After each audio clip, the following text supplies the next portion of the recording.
पश्चिम बंगाल की राजधानी कोलकाता के आरजीकर मेडिकल कॉलेज के अंदर ट्रेनी डॉक्टर की रेप के बाद जब हत्या हो जाती है तो ये मामला पूरे देश भर में चर्चित हो जाता है। हर कोई इस विषय के बारे में जानने की कोशिश में है कि आखिरकार उस रात हुआ क्या था और कितने लोग इसमें शामिल थे।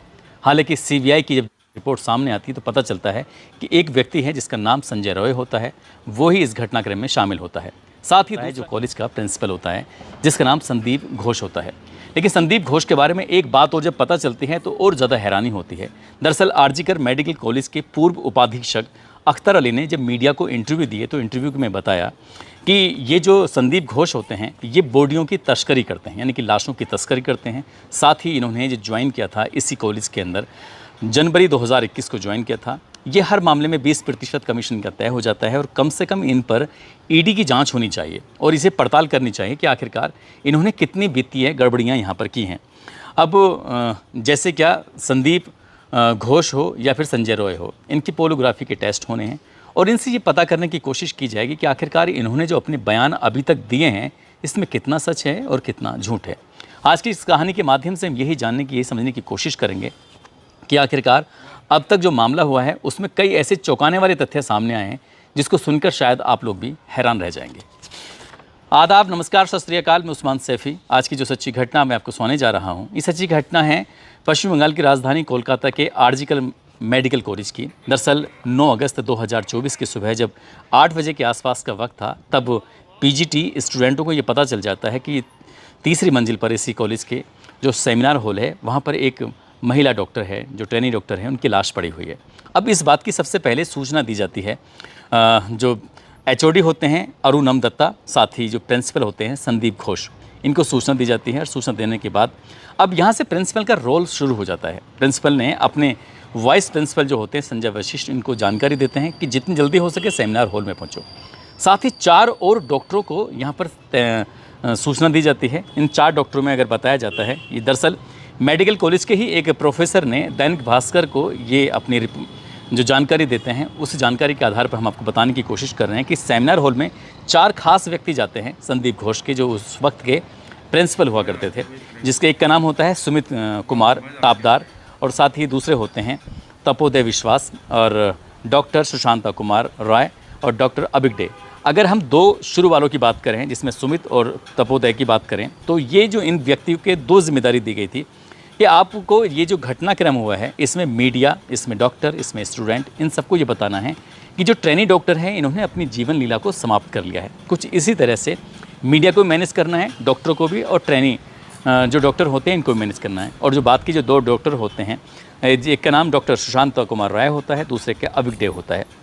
इनको जिम्मेदारी दी गई थी कि ऐसा ना हो कि डॉक्टर लोग इसमें धरना प्रदर्शन करें, बवाल करें, और बवाल को तुम्हें किसी तरह से शांत करना है, क्योंकि दोनों जो व्यक्ति होते हैं ये बहुत प्रभावशाली व्यक्ति होते हैं, ऐसा बताया जाता है। लेकिन ऐसा होता नहीं है। और शुरुआत में जो घर वालों को, यानी कि परिवार वालों को जो सूचना दी जाती है उसमें यही बताया जाता है कि आपकी बेटी ने अपनी जीवन लीला को समाप्त कर लिया है। पहले बीमारी का, फिर जीवन लीला समाप्त करने का। और तीसरा, जब घर वालों को जब बेचैनी बढ़ जाती है तब उन्होंने लगातार बार बार एक ही सवाल कर रहे थे। जब घर वाले मौके पर पहुंचते हैं, माता और पिता वहां आने के बाद अपनी बेटी को अर्धनग्न अवस्था में देखते हैं और जिस तरह से उनकी रेप के बाद हत्या की जाती है तो ये मामला पूरे टेलीविज़न पर, सोशल मीडिया पर, अखबारों में ये सुर्खियां बटोरने लगता है और धीरे धीरे पूरे देश भर में ये मामला एकदम फैल जाता है। दरअसल अब पुलिस को जांच दी जाती है। पुलिस के साथ साथ एसआईटी का गठन कर दिया जाता है। अब एसआईटी ने जब इस मामले की जांच पड़ताल करना शुरू किया तो सबसे पहले सीसीटीवी कैमरे खंगाले गए थे और ये देखा गया था कि इस जगह से कौन आया है, कौन गया है।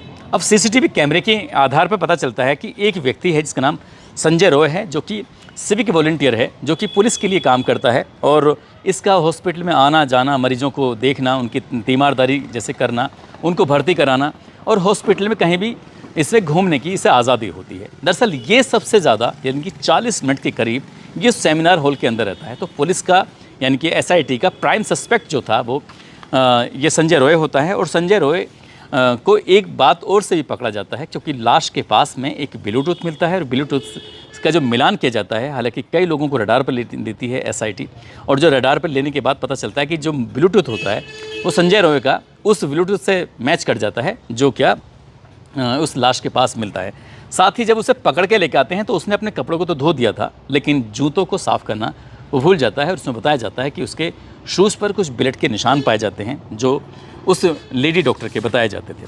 अब सीबीआई को रिपोर्ट सौंपनी थी अपनी 22 अगस्त 2024 को सुप्रीम कोर्ट में कि अपनी जो स्टेटस रिपोर्ट है आप उसको दीजिए। लेकिन इस बीच में सीबीआई के जो रडार पर आते हैं लगभग 73 लोग आते हैं।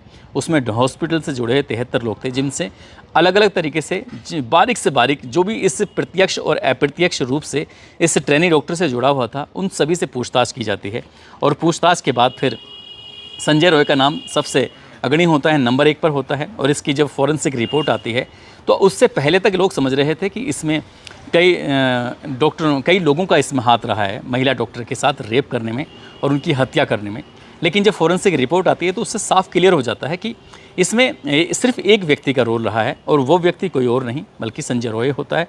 डीएनए रिपोर्ट से भी ये क्लियर हो जाता है, फॉरेंसिक रिपोर्ट और डीएनए रिपोर्ट से, कि एक व्यक्ति है जिस व्यक्ति का नाम होता है संजय रॉय। अब संजय रॉय का भी पोलोग्राफी टेस्ट होना है और टेस्ट होने के बाद इससे कई तरह के सवाल पूछे जाएंगे।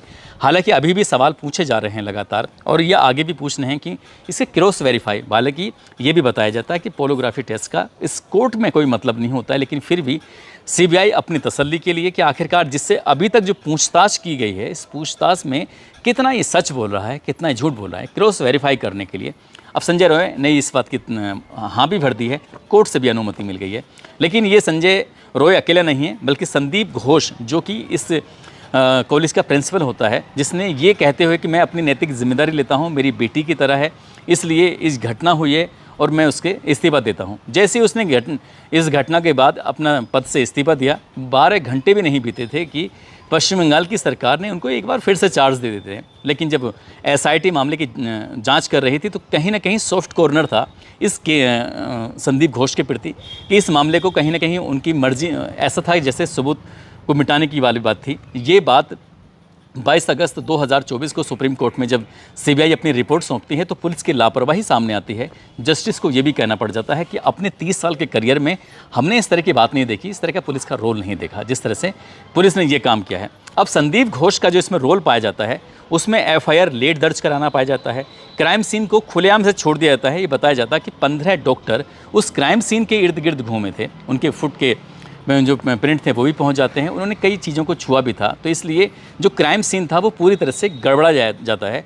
कहीं ना कहीं इसमें ऐसा लग रहा है जैसे संदीप घोष का पूरी तरह से रोल रहा है कि ये चीज़ को मतलब एकदम बेकार करना है। क्राइम सीन शायद इसलिए, एफआईआर इसलिए शायद लेट कराई गई थी। हालांकि शुरुआत में इसे अप्राकृतिक मौत दिखाकर उसको एक दर्ज तो कर दिया जाता है, लेकिन सही रूप में जो एक एफआईआर होनी चाहिए थी वो एफआईआर नहीं होती है। पोस्टमार्टम पहले करा दिया जाता है और परिवार वालों को गुमराह करने की एक सूचना दिलवाई जाती है कि तुम्हारी बेटी बीमार है। फिर उसने बताया जाता है कि तुम्हारी बेटी ने अपनी जीवन लीला को समाप्त कर लिया है। साथ ही आनन फानन में इसका जो शव होता है, डॉक्टर का शव, उसका अंतिम संस्कार कर दिया जाता है। यानी कि इतनी जल्दी हो रही थी इस वाले मामले में कि जबकि इसे प्रिजर्व करना चाहिए था इस लाश को, ताकि सीबीआई को इस डेड बॉडी से कोई और भी सबूत मिल सकते थे। लेकिन इतनी जल्दी डॉक्टर ने शायद इसमें रोल अदा किया कि बहुत जल्दी से जल्दी घर वालों को ये डेड बॉडी सुपुर्द कर दी और सुपुर्द करने के बाद कहा कि इसमें अंतिम संस्कार कर दो। और इसमें डॉक्टर का ही रोल, यानी कि डॉक्टर संदीप घोष जो कि प्रिंसिपल रहा है इसके आरजीकर मेडिकल कॉलेज का, और कानून की तो इन्होंने बिल्कुल धज्जियाँ उड़ा दी थी, इसलिए इन्हें भी रडार पर लिया गया है। हालांकि अभी तक बताया जाता है कि 88 घंटे से ज़्यादा पूछताछ की गई है और बहुत सारे सवाल इनसे किए गए हैं। पोलोग्राफी टेस्ट के माध्यम से बस ये पता करना है कि जो बोला गया है वो सच है या झूठ है, कहीं ऐसा तो नहीं है। क्योंकि पुलिस जो सीबीआई इनसे सवाल जवाब कर रही है उसको लेकर यकीन ही नहीं हो रहा है, क्योंकि ये व्यक्ति इतना घाघ बताया जाता है। जब अख्तर अली पूर्व उपाधीक्षक जो इस आरजीकर कॉलेज के बताते हैं कि इनका जो किसी भी मामला, जैसे मेडिकल कॉलेज में बड़े बड़े काम होते हैं तो उसमें 20% कमीशन होता है। डेड बॉडियों की तस्करी का भी इन पर आरोप लगता है और यह हद तो तब हो जाती है जिस व्यक्ति पर, संजय रॉय पर, मुख्य आरोपी जो इसमें शामिल होता है, जिसने ट्रेनी डॉक्टर की रेप के बाद हत्या की है, उसे अपना बॉडीगार्ड, अंगरक्षक बनाकर कॉलेज के अंदर इस तरह से घुमा करते थे। तो कहीं ना कहीं इन पर यह भी शक जा रहा है।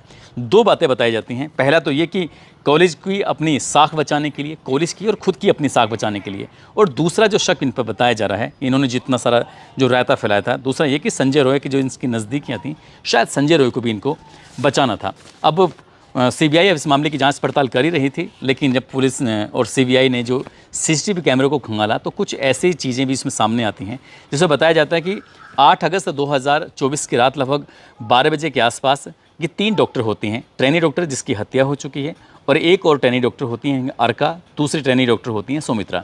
इन तीनों ने बैठकर साथ साथ खाना खाया था 12 बजे के आसपास। बताया जाता है कुछ देर के लिए ये सेमिनार हॉल में भी चले जाते हैं। उसके बाद फिर ये राउंड अप पर जाने के बाद फिर दोबारा से ये जब ये सेमिनार हॉल में जाती हैं ट्रेनी डॉक्टर जिनकी हत्या कर दी जाती है, तो इसके बाद यहाँ हाउस स्टाफ होता है जो कि 3rd फ्लोर के उसी इलाके में जिसका नाम गोला होता है, वो भी आसपास में घूम रहा था, और ये ज़रूरत से ज़्यादा घूम रहा था ऐसा बताया जाता है। इससे पहले शायद इतना नहीं घूमता है। और इसमें सोविद दिए एक इंटर्न करने वाला एक डॉक्टर होता है। ये बताया जाता है कि ये सबसे लास्ट टाइम ट्रेनी डॉक्टर से बातचीत भी करता है।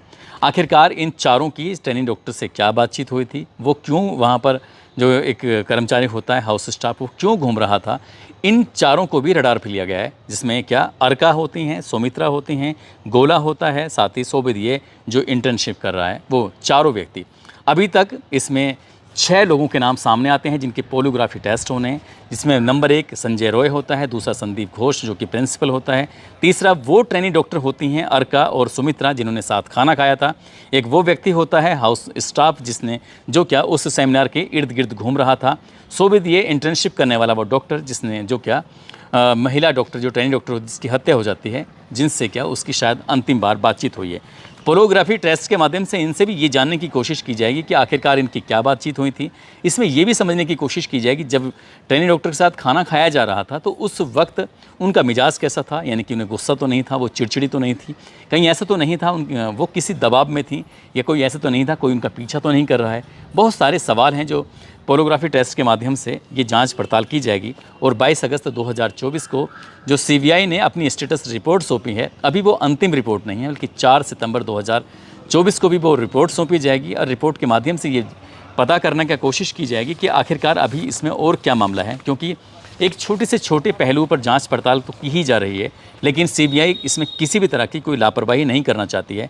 हालांकि अभी तक की जांच से ये साफ हो चुका है कि महिला डॉक्टर का गैंगरेप नहीं हुआ था, सिर्फ रेप हुआ था, और रेप करने वाला एक व्यक्ति होता है, संजय रॉय होता है। और साथ ही उसका क्या मकसद था, उसका क्या ध्येय था, क्या वो पहले से ये इसका पीछा कर रहा है। लेकिन अभी एक बात और है, ये बताया जाता है कि जितने भी सवाल उससे पूछे जा रहे हैं संजय रॉय से, वो हर सवाल का जवाब बड़ी आसानी से दे रहा है। ऐसा नहीं कि जैसे कई बार परेशान करते हैं तो, लेकिन सीबीआई सबूत जुटाने की पूरी कोशिश कर रही है। और ये कहावत बिल्कुल सही है कि अदालतें ये दलील पर नहीं चलती हैं बल्कि सबूतों पर चल रही हैं, और सबूतों पर ही चलती हैं, उसी के आधार पर ही सज़ा मिलेगी। अगर सीबीआई ने ठोस सबूत इकट्ठा नहीं कर पाई तो संजय रॉय आराम से बचकर निकल सकता है। इसलिए वो कोई जल्दबाजी नहीं करना चाहती है सीबीआई, और बहुत आराम से इत्मीनान से एक एक सबूत जुटाकर ये अदालत में पेश किए जाएंगे। उसके बाद फिर उस आरोपी को कड़ी से कड़ी सज़ा मिल सके, ऐसा देश को एक मैसेज दिया जाएगा। दोस्तों, इस पूरे घटनाक्रम को सुनाने का उद्देश्य किसी को परेशान करना नहीं है, किसी का दिल दुखाना नहीं है, बल्कि आपको जागरूक करना है, आपको सचेत करना है। जाते जाते आज विक्की राणा हैं, सुशील कुमार हैं जो कि पंजाब के रहने वाले हैं, भीलवाड़ा से गोपाल सिंह हैं, उस्मान अब्बास अली हैं, आज इन सभी का जन्मदिन है। इनको जन्मदिन की ढेरों सारी शुभकामनाएं, बहुत बहुत मुबारकबाद। साथ ही कुछ लोगों ने नाम लेने की अपील की है, जिसमें देव प्रताप सिंह हैं, लीला हैं, फरहान नाज हैं, राव मोहम्मद यासीन, प्रिंस कुमार, असरार हयात, इकराम आलम, रमेश पहाड़ी, रफ़ीक खान, सादिया सिद्दीकी, मोहम्मद साबिर, मोहम्मद अकरम जावेद, डॉक्टर सोहिल, मोहम्मद शाकिर अंसारी, दीपक यादव, शहजाद अहमद, धीरेन्द्र प्रताप सिंह। आप सब लोग अपना ख्याल रखें, सुरक्षित रहें। जय हिंद।